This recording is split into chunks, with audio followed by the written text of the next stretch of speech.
ধাপে ধাপে রাজনীতি করে তিনি আজকের অবস্থানে এসেছেন।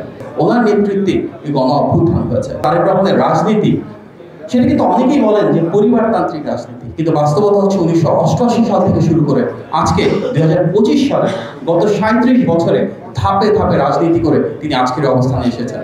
1988 সালে বগুড়া জেলার গাবতলী উপজেলার একদম সাধারণ পর্যায়ে বিএনপির সদস্য হিসেবে উনি রাজনীতি শুরু করেছিলেন। তারপর 1991 এবং 96 সালে তৎকালীন আপসী নেতৃত্বে এবং খালেদা জিয়ার প্রতিদিন নির্বাচনী আসনে তিনি কাজ করেছিলেন। 2001 সালে জাতীয় পর্যায়ে বিএনপি নির্বাচনের কৌশল এবং সামগ্রিক ম্যানিফেস্টো, উন্নয়ন পরিকল্পনা এবং রূপকল্পনা নিয়ে কাজ করেছিলেন। 2001 সালে কিন্তু চাইলে উনি 91 এবং 96 সালে যেমন এমপি হননি, সে সময় চাইলেও হতে পারতেন, কিন্তু তখন হন নাই। উনি এমন একজন নেতা যিনি দীর্ঘ সময় কখনো এমপি হন নাই, মন্ত্রী হন নাই, উপদেষ্টা হন নাই, কখনো হুট করে কোনো পদ বা রাষ্ট্রীয় অবস্থায় কোনো পর্যায়ে কোনো পদ ধারণ করেন নাই। এটা বাংলাদেশে না, শুধু দক্ষিণ এশিয়াতে না, শুধু বিশ্বে অনেকটাই নজিরবিহীন।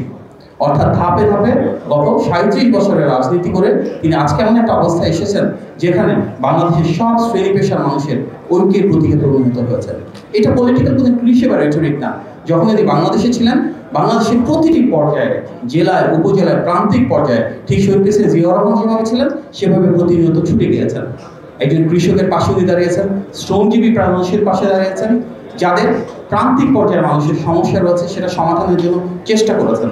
এবং ওনার এই নিরঙ্কুশ জনপ্রিয়তা, আকাশচুম্বী জনপ্রিয়তা হয়তো যারা বাংলাদেশ বিরোধী শক্তি দেশে এবং দেশের বাইরে, তাদের কাছে একটা বড় হুমকি হয়ে দাঁড়িয়েছে। টানা ৭মবারের মতো বেস্ট টিস্যু পেপার ব্র্যান্ড হিসেবে স্বীকৃতি পেয়েছে বসুন্ধরা টিস্যু।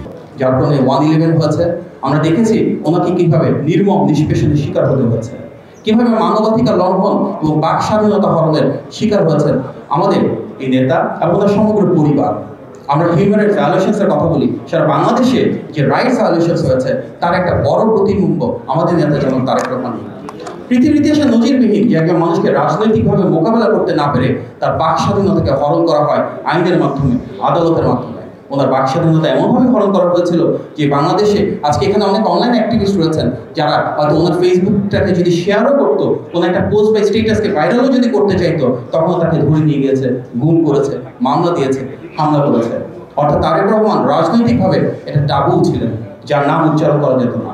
তারপরে তো বাস্তবতা এটাই যে ওনার নেতৃত্বে 16 বছরের ফ্যাসিবাদ বিরোধী আন্দোলন হয়েছে, ওনার নেতৃত্বে এই গণ অভ্যুত্থান হয়েছে। আমরা দেখেছি দেশের নেত্রী খালেদা জিয়াকে রাজনৈতিকভাবে মোকাবেলা করতে না পেরে মিথ্যা মামলায় কারো অন্তরীণ করা হয়েছে, চিকিৎসা থেকে বঞ্চিত করা হয়েছে। জিয়া পরিবারের যে বাড়ি ছিল সেই স্মৃতিবিজড়িত বাড়িটাকে কেড়ে নেওয়া হয়েছে, ওনাদেরকে সেখান থেকে উচ্ছেদ করা হয়েছে। জনাব তারেক রহমান শুধু বাক স্বাধীনতা হরণ করা হয়নি, ওনার স্ত্রীর চাকরি কেড়ে নেওয়া হয়েছে। এমন কোন শাশুড়ি একজন অরাজনৈতিক ব্যক্তিত্ব, তার নামেও মিথ্যা মামলা দেওয়া হয়েছে। এই দেশের জন্য জিয়া পরিবারের আমাদের যিনি রাজনৈতিক আদর্শ ধারণ করে আমরা রাজনীতি করছি, শহীদ প্রেসিডেন্ট জিয়াউর রহমান শহীদ হয়েছিলেন। জনাব তারেক রহমানের ভাই আরাফাত রহমান কোকো, উনিও নিষ্পেষণের শিকার হয়েছিলেন, এই দেশের জন্য জীবন দিয়েছিলেন। সুতরাং আমাদের এই বাংলাদেশে আজকে গণতান্ত্রিক পথযাত্রা আমরা রয়েছি, আমাদের যে আকাঙ্ক্ষা, আমাদের যে ত্যাগ, তার প্রতীক আমাদের নেতা জনাব তারেক রহমান, তার পরিবার। এবং আমরা দেখেছি ইতিহাসের প্রতিটি পর্বে যখনই বাংলাদেশ বিপদগ্রস্ত হয়েছে, যখনই বাংলাদেশ বিপথে গিয়েছে, এই জিয়া পরিবারের হাত ধরেই কিন্তু বারবার আমরা স্বাধীনতার ঘোষণা পেয়েছি, বহুদলীয় গণতন্ত্র পেয়েছি, সংসদীয় গণতন্ত্র